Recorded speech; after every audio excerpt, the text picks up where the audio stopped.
Hey guys, welcome back to Real Housewives Recaps. Today we're talking that darn documentary. Now, yesterday I announced on my channel they are apparently making a documentary of And Just Like That. Since then, I have had so many people reach out and message me. I put out a reaction to the And Just Like That documentary trailer. You guys had the best responses. I appreciate everybody who took the time to write a comment. Thank you so much for that. I read them all and laughed all the way through them. But then I had more people reach out to me saying, you've got to go back and read what people have written on the YouTube announcement from HBO Max. So that's exactly what we're doing. This is the video I'm looking at. It's HBO Max directly. They put out this And Just Like That documentary trailer. Here's my yesterday video reacting to the trailer. So if you haven't seen that, go back and watch that.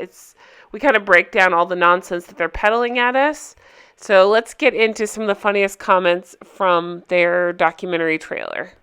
So a lot of you in the comments said you'd like I Survived and Just Like That merch. So guess what? It's here. I have it in unisex all the way up to, I believe, 5X in different colors, and it's awesome. I love the merch so much. Still Midnight Toast, still Justice for Steve. That's also available in men or women in a very, different sizes, different styles, that sort of thing. So check it out. I'll put the link in the description. So you guys are amazing, and let me know about this, and you should know I obsess about this stuff. So normally HBO is on it. They take down any negative comments, any negative feedback, anything like that. Anything that doesn't say, I want a season 2, I love this season, blah, blah, blah. They take it down off their Twitter. They take it down off their YouTube. It's just gone. So the fact that these are up and have been up is kind of shocking. I don't know if there's just too many comments to combat or what, but let's look at some of these comments for their announcement of the documentary of And Just Like That. So directly under their video, they've pinned their own comment saying, check out more from And Just Like That. And right under that are just a bunch of, no, frankly, I'm scared after this disaster of a reboot. No. And behind the scenes, the people who write this horror and direct the horror go on to tell us how amazing this crap is. That's exactly what I've been saying about the Writers' Room podcast. I feel like that's what they're doing. They're telling us how we're wrong and why we should love all this crap they've put before us.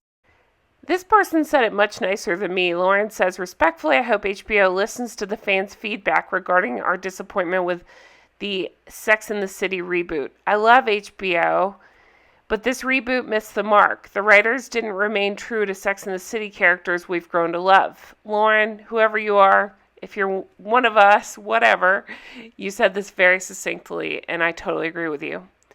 Then we go over to this one, CH, saying, the characters you grew to love aren't in their 20s and 30s anymore. It's been over a decade. You can't expect them to be the same people they were back then.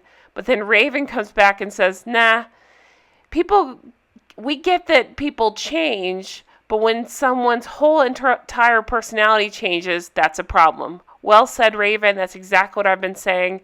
I've had people comment the same on mine, like, oh, characters aren't supposed to change. Sure, they can change, but not like this. These people have had personality transplants, and it makes no sense at all. So this was also a response to the characters changing. It says, the issue isn't the characters changing, it's the writing execution. It's subpar at best. Yep, that's exactly what we've all been saying. I blame the writers, but yeah, you're exactly. Producers, directors, even the costumers, just terrible job. There's just nothing happy and joyous about this, whatever this is. Then we have a comment from Leslie. Leslie, a frequent commenter here, writes, Dear HBO, please stop trying to gaslight your viewers into thinking this is a good show and that we're wrong about what we wanted it to be. If you make a season 2, please listen to your audience and give us the show we wanted in the first place. P.S. Justice for Steve. Leslie, I couldn't have said it better myself. Fantastic comment. Then we go over to Mr. Slade, also commenting here. Mr. Slade says, on the plus side, this show has brought us all together like nothing in the past 20 years has. Regardless of your political belief, we can all come together and hate the show and hold hands and cringe together. Mr. Slade, Again, couldn't have said it better myself. That is awesome. Janet B writes, Dear HBO, for such amazing content creators, how could you with this reboot? Seriously, wasn't anyone overseeing this ridiculous, horrid writing? What a complete and total train wreck. Janet, I could not agree more. You are absolutely right. I don't understand why. I mean, the writers, I guess, are led by Michael Patrick King, so they don't have to answer to anybody. So nobody's there to say, what the hell are you guys doing?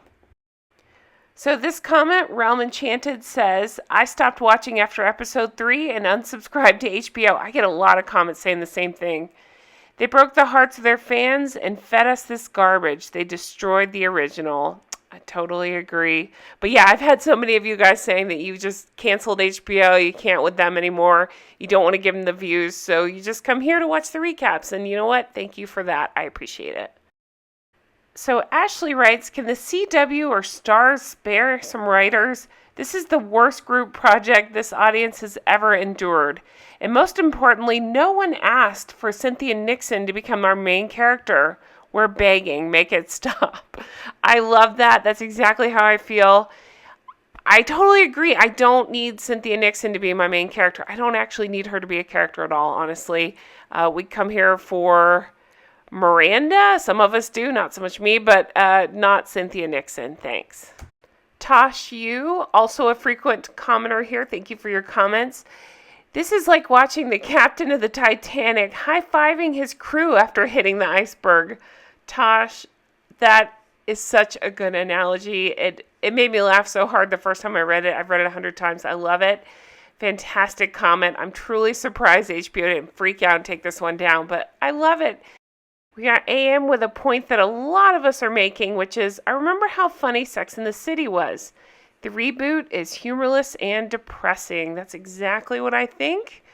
I cannot believe how every episode I'm surprised. I don't know why I'm surprised at this point, but I am about how humorless and dark and kind of disgusting it's become. I'm just not into it at all.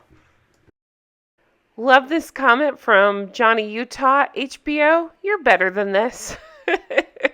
Well said, Johnny. I just can't believe what they're handing us here. Not the Father has a fantastic screen name, but they wrote, why did they start putting Miranda in that effed up wig? I have been asking the exact same question. We see her in this, I can't even use the word documentary, this behind the scenes nonsense. And it just doesn't make sense at all. And there were comments under this one saying, well, she's executive producer. Obviously, she approved the stupid wig. So yeah, I don't understand that. So that's it, you guys. I do have one more request for you. I'm working on a video about all the loose ends that they've left for us. So think Carrie's new apartment, think Miranda going to Cleveland, all this stuff. All these seeds that they planted that went absolutely nowhere. So I need you to comment below and just let me know which one bothered you the most. I'm trying to get that all together, and I just want to see which one bothered most of us. So there's so many to choose from, right? Like Big possibly being the dad of one of Natasha's kids. I mean, just so many things. So leave me a comment below. Let me know what your thoughts are on that. And anything you want to send me, you can send it rhrcomments@gmail.com. Thank you guys for everything. And let me know if you pick up merch, because I'd like to thank you personally for that. Hope you guys have a fantastic week, and check back lots. I got so much stuff coming out. Take care. Bye-bye.